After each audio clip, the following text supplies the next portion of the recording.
আসসালামু আলাইকুম ওয়া রাহমাতুল্লাহি ওয়া বারাকাতুহু। আল্লাহ পাকের লাখো কোটি শুকর, আপনাদের সুপরিচিত প্রাণপ্রিয় প্রতিষ্ঠান আল মুদিরা মহিলা মাদ্রাসার বার্ষিক পরীক্ষা ইনশাআল্লাহ আগামীকাল শেষ হয়ে যাবে। বন্ধ বিষয়ে কিছু কথা বলবো ইনশাআল্লাহ। আমাদের বন্ধটা এই কালকে পরীক্ষা শেষ হওয়ার পর থেকে আরম্ভ হবে ইনশাআল্লাহ। কালকে হলো বৃহস্পতিবার 11 তারিখ, তারপরে 11 তারিখ থেকে বন্ধ শুরু হবে। 20 তারিখে মাদ্রাসা খোলা হবে কুদুরি জামাত, হেদায়া জামাত এবং হিফজুল কোরআন বিভাগের যারা ছাত্রী আছে তাদের জন্য। এছাড়া 20 তারিখ থেকে নতুন ভর্তি আরম্ভ হবে।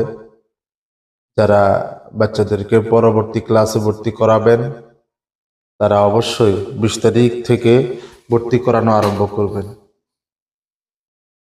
তারপরে আর যারা ষষ্ঠ জামাত থেকে নিচের দিকে আছে তাদের জন্য পুরো ডিসেম্বর মাস বন্ধ থাকবে ক্লাস, কিন্তু ভর্তি চলবে। 20 তারিখ থেকে নিয়মিত ভর্তি চলবে, কিন্তু পুরা ডিসেম্বর মাস ক্লাস বন্ধ থাকবে।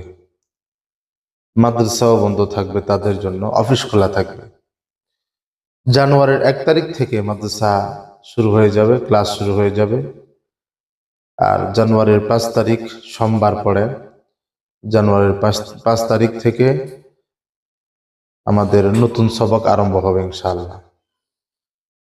তো আমরা যারা গার্ডিয়ান আছি বা মাদ্রাসার শুভাকাঙ্ক্ষী আছি, সকলে এই তারিখগুলো মনে রাখবো। আগামীকাল বৃহস্পতিবার অর্থাৎ 11 তারিখ মাদ্রাসা বন্ধ হবে। সামনের 20 তারিখে মাদ্রাসা খোলা হবে কুদুরি জামাত, হেদায়া জামাত এবং হিফজুল কোরআন বিভাগের যারা ছাত্রী আছে তাদের জন্য। 20 তারিখ থেকে নতুন ভর্তি আরম্ভ হবে। যেসব ছাত্রীরা এক ক্লাস থেকে আরেক ক্লাসে ভর্তি হবে তারা 20 তারিখ থেকে ভর্তি হওয়া শুরু করবে।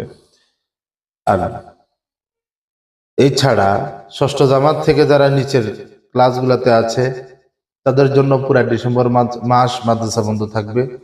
জানুয়ারির 1 তারিখে মাদ্রাসা তাদের জন্য খোলা হবে। জানুয়ারির 5 তারিখে তাদেরকে নতুন সবক দেওয়া হবে ইনশাআল্লাহ। এই তারিখগুলো মনে রাখবেন। সকলে মাদ্রাসার জন্য দোয়া করবেন, আন্তরিকভাবে সকলে সহযোগিতা করার চেষ্টা করবেন। দোয়া দিয়ে, সময় দিয়ে, সুবুদ্ধি দিয়ে, কথা দিয়ে, যে যেভাবে পারেন আমাদেরকে সহযোগিতা করার আপনাদের প্রতি আমাদের আহ্বান থাকলো। আসসালামু আলাইকুম ওয়া রাহমাতুল্লাহি ওয়া বারাকাতুহু।